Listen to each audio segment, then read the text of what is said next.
Hello. Tonight we're going to do gumbo, and the truth is we're at the end of the whole shebang now. But I had problems, HR problems with the film crew, couldn't get an introduction shot. So we've had it. This is one of the few times that I get to say, oh, we've already finished dinner, and it was awesome. It was really good. So sit down, buckle up. There's a couple of surprises here, a couple of cool tips if it makes it past editing. And if you enjoy, please click and subscribe. Thanks for coming along and enjoy some gumbo. What we need to do to get this gumbo started and build the roux is to draw the fat out of this, which is chorizo or andouille sausage typically. In this case, it's a Portuguese sausage called linguiça.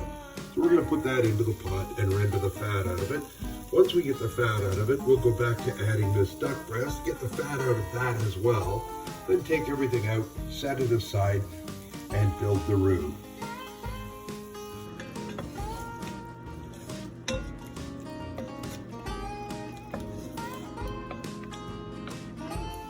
So there's the end of the linguiça sausage rendered out. We didn't get as much fat as we'd hoped, but there's a lot of flavor in the bottom of that. Now we're going to add the duck breast. And the duck breast will hopefully render out more fat. All right, we'll be back. So we're going to take this uncooked duck breast. The fat has been rendered out of it. We're going to pour off this fat left in the pan, and we're going to add to it what we need to build our roux. That's all the grease we've got so far. We're hoping for a full cup. We're going to add to this some bacon fat. So there you can see, we're just a bit more than about a half a cup of duck fat and fat from those sausages. What we want is probably a full cup. So let's back up a bit here and just bring it up to the 1 cup level. There we go. We've added that fat back to the pot. We've heated it up, and now we're going to add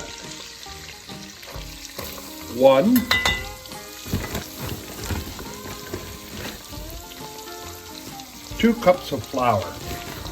Now we have about a 45-minute process. Lots of times when you want to build a roux, you do it by mixing small amounts of flour and oil together and stirring it until the brown tinge appears. And that means you've cooked off the flavor of the garlic, of the raw flour rather.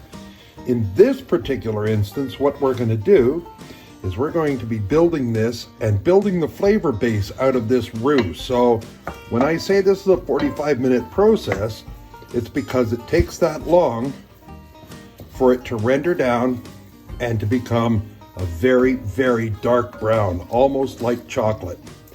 Stick with us. Here we are 15 minutes in, and it's kind of hard to tell, but it's starting to go from being dry and lumpy to a little bit silkier. And it hasn't started to change color yet, you can see that. But every now and then, if you pick up a spot that's been sitting for a while, there'll be a little bit of brown in it. And that's what we're looking for, is that brown through the whole thing. And it's interesting and exciting to see the way it cooks down like this. Cooking is a process, just like life. So here we are at the 25-minute mark. We're starting to darken slightly. We have another at least 20 minutes to go. I've turned up the heat a couple of times, and now I'm at medium, which is pretty hot on this piece of shit stove.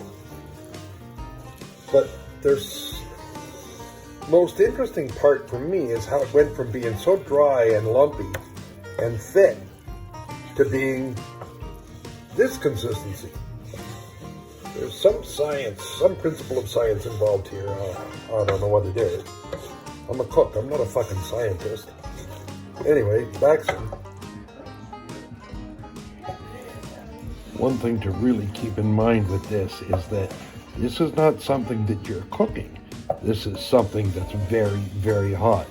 It's oil that can get way hotter than 212 degrees, and it's got flour. So in a lot of ways, it's like liquid napalm.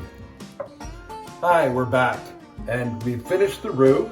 It's been a full 45 minutes of non-stop stirring, and I burned the shit out of myself a couple of times. When I tell you this stuff's hot, we're looking at 400 degrees almost.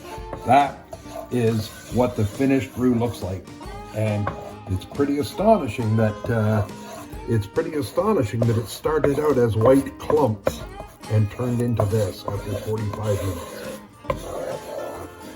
Next step is that we're going to add the mirepoix or the sofrito, or in Gumbo they call it the Holy Trinity, and that is peppers and onions and celery are going in. And they're going into this. Remember how hot this is. It's almost going to be like deep frying it, only not quite.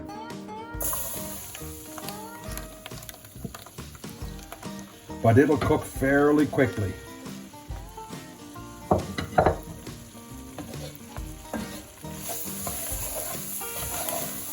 And all we want to do is just sort of mix this through until the onions become translucent.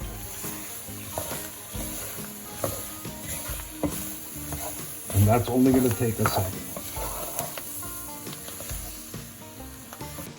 All right, so we've got that cooked in pretty well. It's gone very thick again. I can barely stir it. Once the vegetables start to release their liquids, it'll get thinner again. But last night we had seafood Alfredo, and what I did was I took the shrimp skins and I poured them last night into a box of chicken stock, because that's what I did. And I wanted to flavor that with this, so it just sat in the fridge overnight with these. So we've added that stock.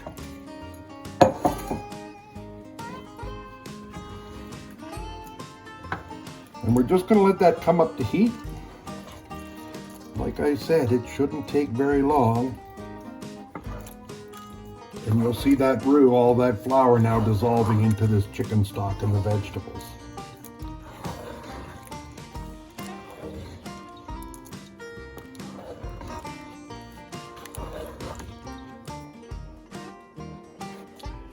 So here's what happened. Wasn't expecting it, but the whole thing turned into a big thick porridge.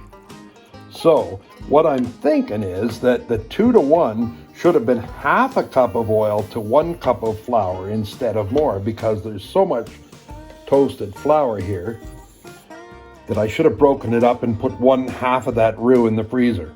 So instead, what I'm going to have to do is change pots, add more liquid, and thin it down a little bit.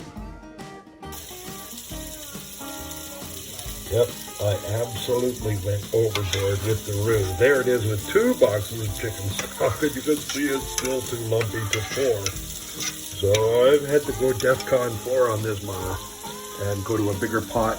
I'm also adding a lot more chorizo and a lot more sausage. And then I guess I'm going to freeze it.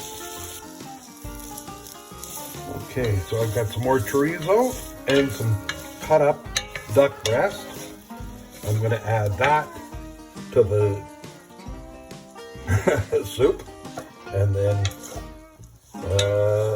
cook up some more sausage. Okay, we're back, and we're at the point now where we're going to put all the final ingredients together. But if you recall, we had to go full DEFCON 4 on this because I used way too much roux, and it's still like this, a gravy.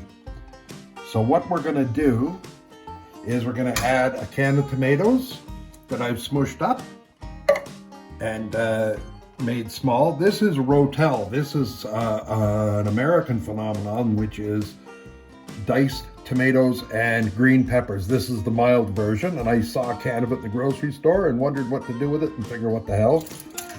So in that goes. Then we'll just take a little splash of chicken stock to make sure we get all the goodness out of the bottom of the can. We'll add the tomatoes.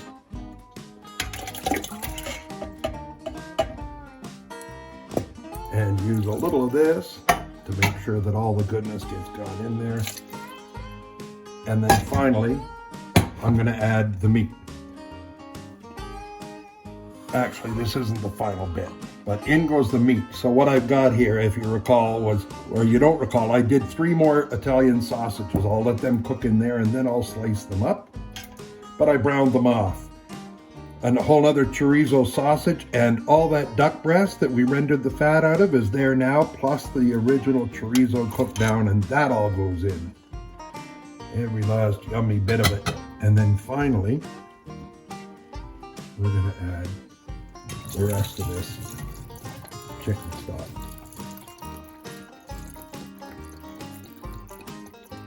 Okay, so we've got it mixed together. We're just going to bring it back up to heat. You can see it's thinned down considerably, and that's the way I'd like it to be when we eat it. But if it thickens again, I'll still have to add more stock. But we'll come back at the end where we're going to do the final seasoning with the sassafras or filet, and serve it over some rice and enjoy. So there we have it. Gumbo is complete. I added some cayenne pepper in order to spice it up a little bit more, and I did not add any shrimp in spite of the fact that I considered doing it. So we serve them up thusly.